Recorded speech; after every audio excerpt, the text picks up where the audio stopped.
Olá, você está no canal Chave Fechadura, do professor e farmacêutico Leandro Giorgetti. Hoje, a gente vai responder a uma pergunta fundamental. Afinal, quem é o farmacêutico na sociedade moderna? Pois é, essa é uma profissão que vai muito, mas muito além do que a maioria das pessoas imagina. Para a gente organizar o raciocínio, nossa análise vai ser dividida em 3 partes, tá bom? Primeiro, vamos ver o farmacêutico como o guardião da saúde. Depois, como o cientista da inovação. E, por fim, a gente vai explorar um universo de carreiras que se abre com essa graduação. Vamos começar? Vamos começar então pelo papel mais visível e, talvez, o mais crítico de todos, o do farmacêutico como a última barreira de segurança entre o medicamento e o paciente. Pensem numa situação do dia a dia que ilustra isso perfeitamente. Uma receita médica que, sério, parece um enigma indecifrável. Essa é uma realidade diária para os farmacêuticos e é um problema muito mais sério do que parece. E olha só, essa fala do farmacêutico João da Silva materializa o problema. Imagina a pressão e a responsabilidade. Quando uma receita assim chega na mão dele, o que acontece? Não dá para adivinhar, né? O profissional tem que parar o atendimento, ligar para o consultório médico e às vezes pedir para o paciente voltar depois. Claro que isso atrasa o tratamento, mas previne um erro que poderia ser fatal. E é aí que a gente entende as consequências de um erro podem ser, assim, devastadoras. Uma pequena falha de comunicação ou um cadastro errado no sistema pode mudar uma vida para sempre. E existe um caso real que ilustra tragicamente o peso dessa responsabilidade. Em Porto Alegre, o Alexandre de Lara, de 28 anos, foi internado para tratar um problema cardíaco. A prescrição era clara, 600 miligramas de propafenona.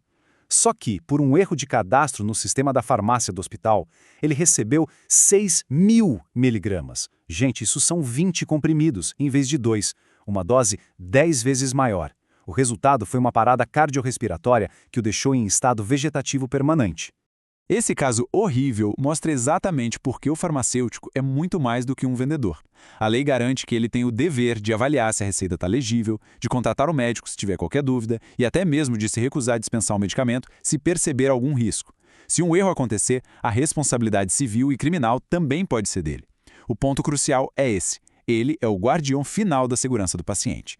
Ok, agora vamos virar a chave. Se na farmácia o profissional está ali na defesa do paciente, nos laboratórios e nas indústrias ele está no ataque, sabe? Desenvolvendo as inovações que vão moldar o futuro da saúde. Para a gente ter uma ideia da escala disso, olhem para este número: US$ 1 trilhão.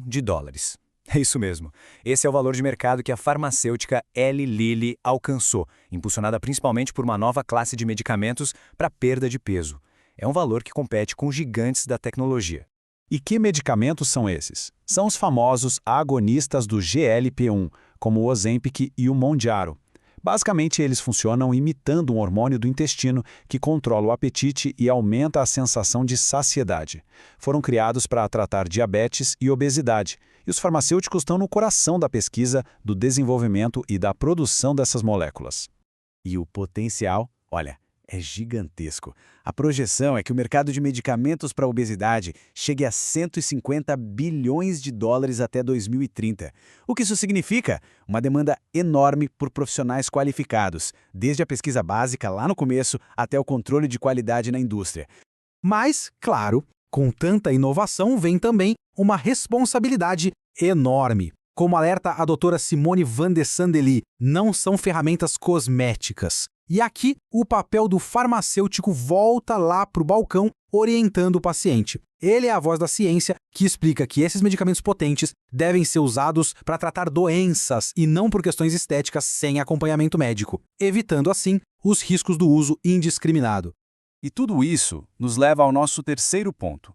A formação em farmácia não prepara para uma única profissão, mas sim para um universo de possibilidades. É muito, mas muito mais do que a farmácia comunitária ou hospital. Dá uma olhada na variedade de setores: indústria farmacêutica, cosmética, de alimentos, farmácia veterinária e também análises clínicas, oncologia, farmácia de manipulação. E não para por aí, não. Existem carreiras que muita gente nem imagina que um farmacêutico pode seguir. Por exemplo, na perícia criminal, o conhecimento profundo em química e toxicologia é aplicado para analisar evidências e ajudar a solucionar crimes. Nas Forças Armadas, o farmacêutico pode ser um oficial de saúde, cuidando da logística de medicamentos em hospitais e missões militares. E na indústria cosmética, Toda aquela ciência das formulações está por trás do desenvolvimento dos produtos que a gente usa todo dia, como shampoos e hidratantes. E olha que legal essa comparação. As duas carreiras, perícia e forças armadas, exigem concurso público, mas os ambientes, gente, são totalmente diferentes. Um é investigativo, científico, o outro, militar e hierárquico. A remuneração inicial também reflete essa diferença, com salários que podem passar de R$20 mil na Polícia Federal.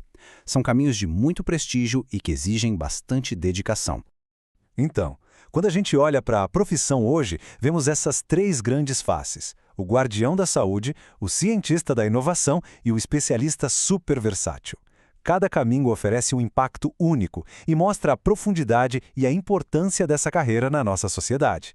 A questão que fica é: como essas diferentes facetas vão continuar evoluindo no futuro? É isso, pessoal. Agradecemos por você assistir esse vídeo. Esperamos que este conteúdo tenha sido muito útil para você.